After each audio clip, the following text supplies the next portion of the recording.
September 28 ஒரு வாலிபர் வந்து கொலை செய்யப்பட்டார். அது சம்மந்தமாக வந்து அந்த அக்யூஸ்டை பிடிக்கிறதுக்கு வந்து ஒரு 4 தனிப்படை அமைச்சு நம்ம தேடிட்டு இருந்தோம். அதில் வந்து நேற்று இரவு வந்து நமக்கு துப்பு கிடச்சிது. அதில் இன்வால்வ் ஆன ஒரு அக்யூஸ்ட் சம்மந்தமான டீட்டெயில்ஸு. ஸோ அது சம்மந்தமாக வந்து நம்ம இன்ஸ்பெக்டர் வந்து அவரை வந்து அரெஸ்ட் பண்ணுறாரு.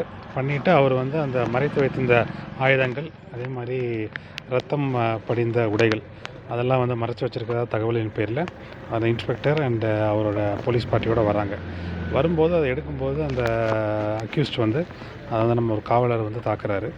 தாக்குறப்போ நம்ம செல்ஃப் டிஃபென்ஸுக்கு வேண்டி வந்து அந்த போலீஸ் வந்து நம்ம ஃபயரிங் பண்ணியிருக்கோம். ஃபயரிங் பண்ணப்பட்டதில் அவருக்கு வந்து முழங்காலுக்கு கீழே வந்து அதை அடிபட்டிருக்கு. அவர் மருத்துவமனையில் சேர்த்துருக்காரு. அதே மாதிரி அந்த காவலர் அவருக்கு வந்து இடது தோள்பட்டை கீழே வந்து ஒரு காயம் ஏற்பட்டிருக்கு. 7 தையல்கள் வந்து போடப்பட்டிருக்கு அவருக்கு. அவர் காவலர் வந்து அவரோட உடல் சீராக இருக்குது.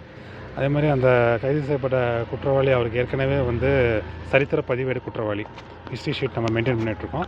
அவருக்கு ஏற்கனவே இதுக்கு முன்னாடி வந்து 2 கொலை வழக்குகள் இருக்குது. அது இல்லாமல் கொள்ளை வழக்குகள், அது இல்லாமல் அடிதடி வழக்கு, இது எல்லாமே அவர் மேலே இருக்குது. So thank you.